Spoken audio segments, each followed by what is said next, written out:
حضرت امام حسین تشریف لائے، بچوں سمیت آئے۔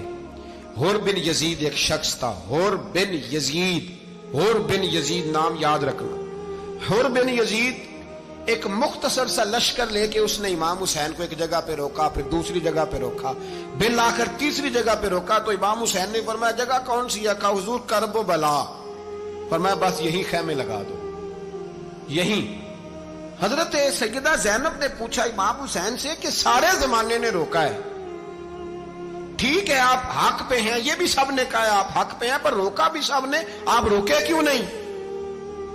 تو ابن کثیر اور ابن اسیر لکھتے ہیں کہ امام حسین رو پڑے، کہنے لگے بہن میں رک جاتا پر میں نے رات کو نانا مصطفیٰ کو خواب میں دیکھا ہے۔ تو حضور نے فرمایا حسین اگر آج یہ رواج پڑ گیا نا یزید جیسے لوگوں کا تو قیامت تک پڑا رہے گا، پھر لوگ کہیں گے کوئی نکلا نہیں تھا تو ہمیں بھی نکلنا، پھر لوگ ظالموں کے سامنے گردنیں جھکانے کے عادی ہو جائیں۔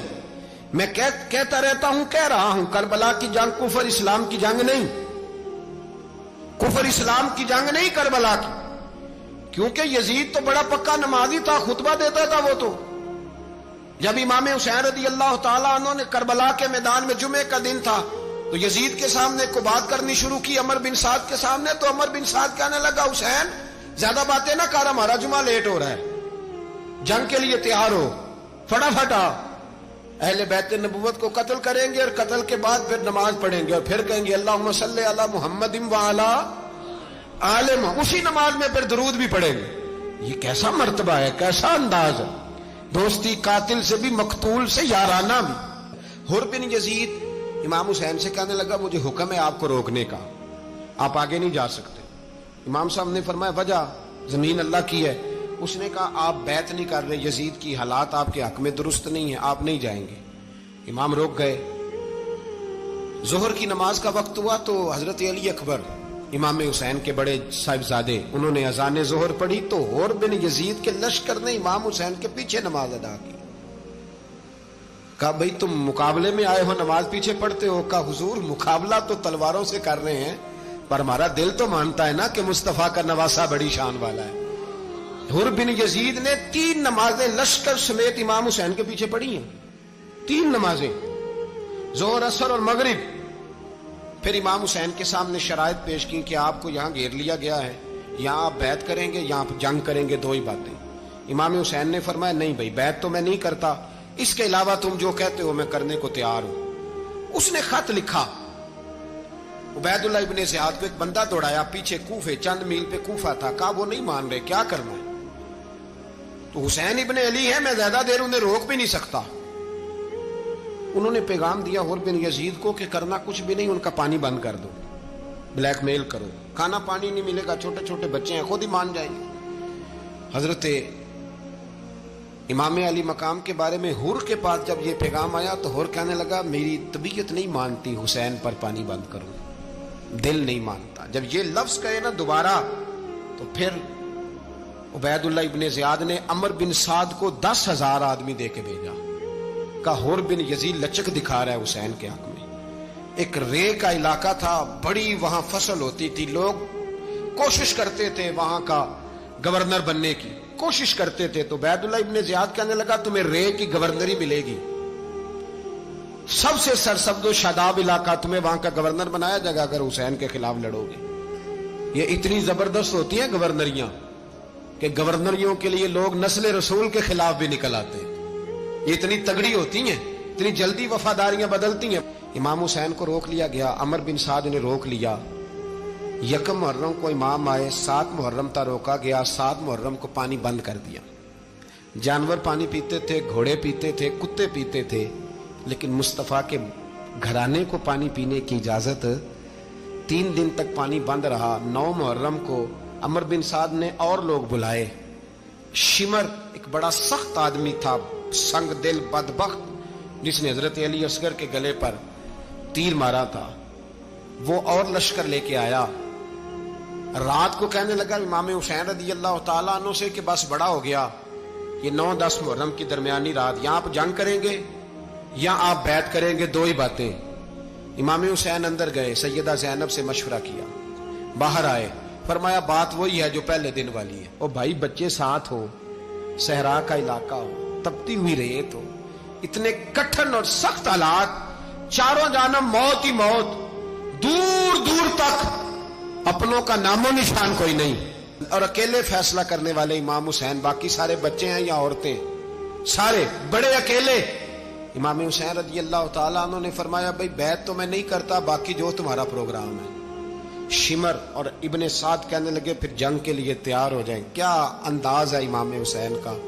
फरमाने लगे कल जंग करूंगा, मुझे पता तो है जंग का नतीजा क्या निकलना है, एक रात मुझे दे दो ताकि मैं खुल के अपने रब की इबादत तो कर लूं।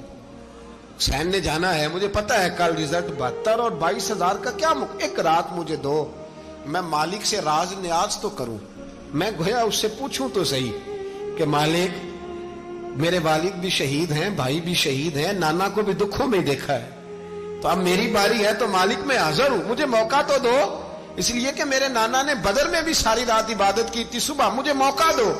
और दुनिया का उसूल है जब कोई मौका मांगता है तो दिया जाता है। ये दोनों कहने लगे कोई मौका नहीं। हुर बिन यजीद पीछे से बोला, कहने लगा नहीं, बदतमीजी ना करो, हुसैन को मौका दो, तुम्हें देना पड़ेगा। मौका दिया। हुर बिन यजीद ने फिर मिन्नत की, कहा हुजूर आप मेहरबानी करें मान जाएं। फरमाया मानने वाला खाता कोई नहीं।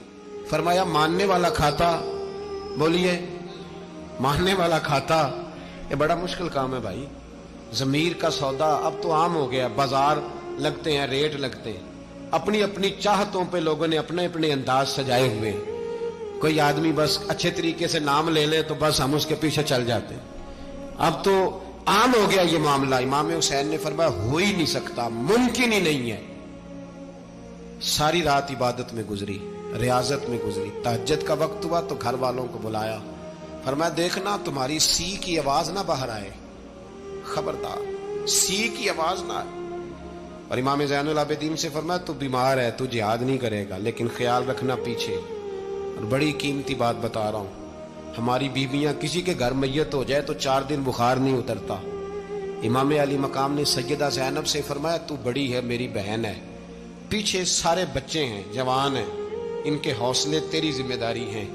सुबह जंग का तबल बजने लगा, फजर की नमाज पढ़ी, सूरज चढ़ा, 10 मुहर्रम का दिन, जुमे का वक्त। जनाब सैयदना इमाम हुसैन रज़ी अल्लाह ताला अन्हु ने रेत पर सजदे किए, लंबे सजदे, लंबी नमाज। सूरत शम्स की आयात दूसरी रकत में पढ़ी तो सारा करबला गूंजने लगा। क्या अंदाज़े तकल्लुम था इमाम अली मकाम का। नमाज मुकम्मल हुई तो हुर बिन यजीद, अमर बिन साद और शीमर से कहने लगे वाकई हुसैन से लड़ोगे, पता नहीं कौन है। कुल्ला सालुकुम अलैहि अजरन, तुमने नहीं पढ़ा, इल्लल मवद्दत फिल कुर्बा, तुम्हारी आंखें बंद है। अल हसन वल हुसैन सय्यदु शबाब अहले जन्नह, तुम्हें नहीं पता। कहने लगा चुप कर, हुकूमत नजर आ रही है। और बिन यजीद कहने लगे फिर मेरा भी फैसला सुनो, मुझे हुकूमत नहीं चाहिए, मुझे जन्नत चाहिए, हुकूमत नहीं चाहिए। इमाम हुसैन की पहली फतह देखें, और बिन यजीद एड़ी लगा के ना यजीद के लश्कर से निकल के इमाम हुसैन के लश्कर में शामिल हो गया। और पहला शख्स जिसने इमाम हुसैन को रोका, इमाम हुसैन के नाम पर पहला सर भी इसी शख्स ने कटाया है। लेकिन यजीद की कब्र पे लानत भी कोई नहीं बरसाता, उसका महल था बहुत बड़ा। लेकिन जब लोग करबला में इमाम हुसैन को सलाम करने जाते हैं तो कदमों में हुर बिन यजीद का मजार भी बना हुआ है, उसको भी सलामी दी जाती है। और अब हम अकेला हुर बिन यजीद नहीं कहते, हम कहते हैं हुर बिन यजीद रज़ी अल्लाह ताला। अब हम इतनी ताजीम करते हैं उस हुर की।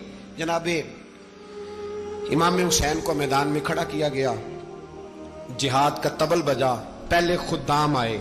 और सुन लो, आज वो पता नहीं बाजारी से लोग चढ़ गए स्टेजों पे, बाजारी से, ना चेहरे पे दाढ़ी है, ना सर पे कोई कपड़ा है, बाजारी लोग हैं, भाग रहे हैं, बाजू चढ़ाए हुए हैं, बटन खोले हुए हैं, तमाशा बना दिया।